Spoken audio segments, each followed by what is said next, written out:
लोकसभा चुनाव 2024 का आगाज हो चुका है।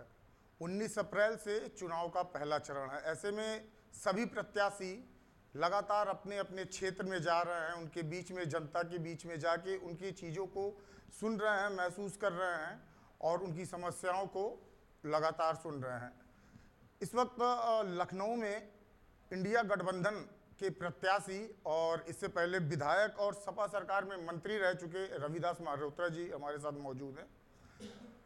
इनसे जानते हैं किस तरह का विजन है चुनाव का। सर, आप लोकसभा के लिए इस बार टिकट पाए हैं, इससे पहले आप 3 बार विधायक रह चुके हैं, मंत्री भी रह चुके हैं और ये जो मंच है ये पार्लियामेंट का है, तो किस तरह की रणनीति है और कैसी चुनौती है? हम लोग हर समय जनता के बीच में रहते हैं और जनता के मुद्दों, जन समस्याओं को लेकर के लगातार संघर्ष करते हैं। कहीं पर भी लखनऊ शहर में कोई भी दमन, जुल्म, अन्याय हुआ है तो वहाँ पहुँच करके हम लोगों ने संघर्ष करने का काम किया है और जन मुद्दों और जन समस्याओं को लेकर जन संघर्षों में 250 बार हम जेल में गए हैं और लगभग 300 बार गिरफ्तारी होने के बाद पुलिस लाइन या इको गार्डन से हम लोगों को रिहा किया गया है। आज से 49 साल पहले संपूर्ण क्रांति का आंदोलन चला था और संपूर्ण क्रांति के आंदोलन में हम लगातार 20 महीने आपातकाल में जेल के अंदर बंद रहे थे और तब से लेकर के आज तक जनता के बीच में, जनता के कष्ट और दुख में हर समस्या के लड़ने के लिए हम लोग साथ में रहते हैं। दूसरी ओर जो भारतीय जनता पार्टी के सांसद हैं वो 10 साल से सांसद हैं, लेकिन उनको जनता की समस्याओं से कोई मतलब नहीं है।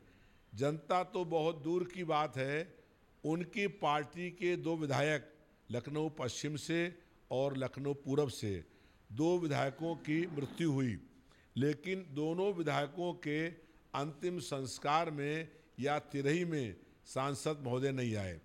जिस सांसद के पास अपने क्षेत्र के, अपनी पार्टी के वर्तमान विधायक के अंतिम संस्कार में आने का समय नहीं है, वो जनता के किसी भी कष्ट और दुख में खड़ा होगा, इसका कोई प्रश्न नहीं उठता है। लखनऊ शहर में कोई विकास का काम नहीं किया है। 10 सालों से आउटर रिंग रोड बन रही है, लेकिन आउटर रिंग रोड का काम पूरा नहीं हुआ है। बड़े बड़े ठेकेदारों से बड़ी बड़ी रकम लेकर के वसूली करके काम करने के कारण से आज ये काम नहीं हुआ है और उनका घर और निवास जो है वो ठेकेदारों का अड्डा बन गया और 10 साल में एक रिंग रोड की, आउटर रिंग रोड को के काम को पूरा नहीं कर पाए।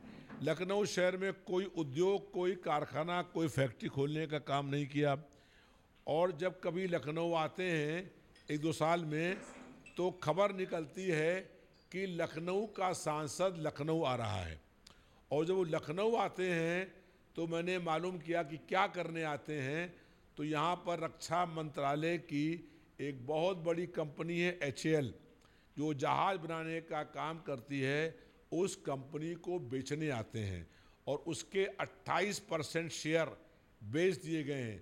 जो HAL कंपनी प्रतिवर्ष 20,000 रुपये का लाभ देती है, उस लाभ की कंपनी को प्राइवेट हाथों में लंबी रकम लेकर के बेचने का काम हुआ है।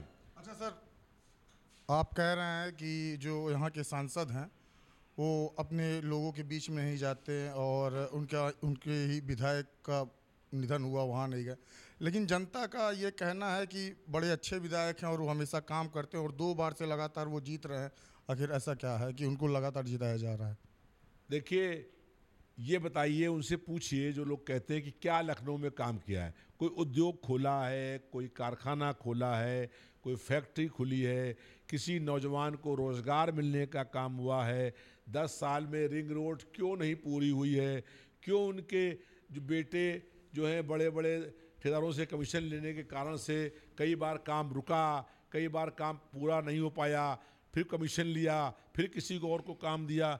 ये काम क्यों हो रहा है? 10 साल से रिंग रोड क्यों नहीं बनी, जनता क्यों परेशान है। वो भारत सरकार के गृह मंत्री रहे, रक्षा मंत्री हैं, तो रक्षा मंत्रालय की HAL कंपनी क्यों बेच दी, जो कंपनी इतने लाभांश में चल रही है, जहां 5,000 कर्मचारी काम करते हैं।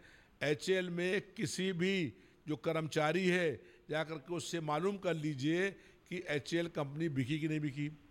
तो और लखनऊ शहर में जब कोरोना फैल रहा था पूरे देश के अंदर, लाखों लोगों की मौत हुई, लखनऊ में बहुत लोगों की मौत हुई, बिना ऑक्सीजन के लोगों की मौत हुई।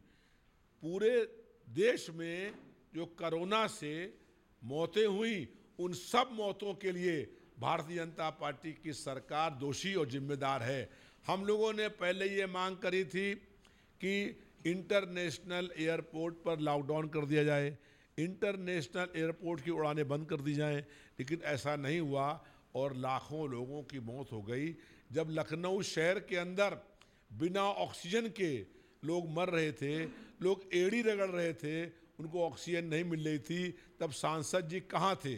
सांसद जी का कोरोना काल में एक फोटो दिखा दीजिए कि लखनऊ शहर आए भी थे, तो जो कहिएगा हार जाएंगे।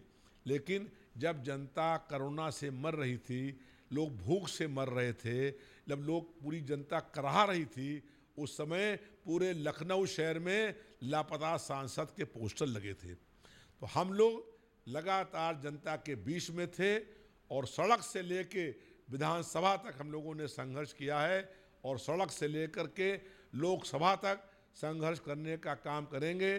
जनता ने हमारे माथे से खून बहते देखा है और हम लोगों को लाठी खाते देखा है, और इसलिए जनता को विश्वास है कि हम जनता के बीच में रह करके उसके हर दमन जुल्म के और हुआ तो उस पर संघर्ष करने के लिए उसकी एक आवाज़ पर हम लोग उनके पास में खड़े होंगे।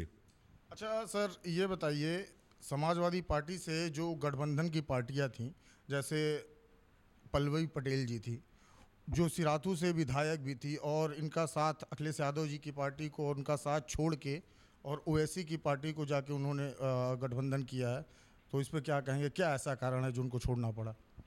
और उन्होंने ये भी कहा है कि अखिलेश यादव जी हमारा और दलित अल्पसंख्यक लोगों PDA का हक मारते हैं, इसीलिए उन्होंने एक अलग नारा दिया है, PDM, पिछला दलित और मुसलमान। भारतीय जनता पार्टी कुछ डरपोक और कायर लोगों को ED, CBI और इनकम टैक्स का डर दिखा करके, जेल का डर दिखा करके, मुकदमे डर दिखा करके तोड़ने का काम कर रही है। जो डरपोक और कायर लोग हैं, जो भ्रष्ट लोग हैं, जिनके पास अथाह संपत्ति है, वो ED, CBI, इनकम टैक्स से डर जाते हैं और इसलिए भाजपा डर पैदा करके, आतंक का माहौल बना करके इंडिया मोर्चे को कमज़ोर करने का प्रयास कर रही है। अभी इलेक्ट्रॉल बॉन्ड आया, इलेक्ट्रॉल बॉन्ड में 41 ऐसी कंपनियां हैं जिनके ऊपर ED की रेड डाली गई और ED की रेड डालने के बाद बड़ी रिश्वत लेकर के ED की जांच दबा दी गई। और जो कोरोना काल के बाद वैक्सीन लगाने का काम हुआ तो कोविडशील्ड कंपनी से 500 करोड़ रुपया लिया गया। ये रुपया किस लिए लिया गया, क्यों दिया रुपया उसने, ये पूरा देश का बच्चा भी जान गया कि भारतीय जनता पार्टी कितनी भ्रष्ट लोगों की पार्टी है।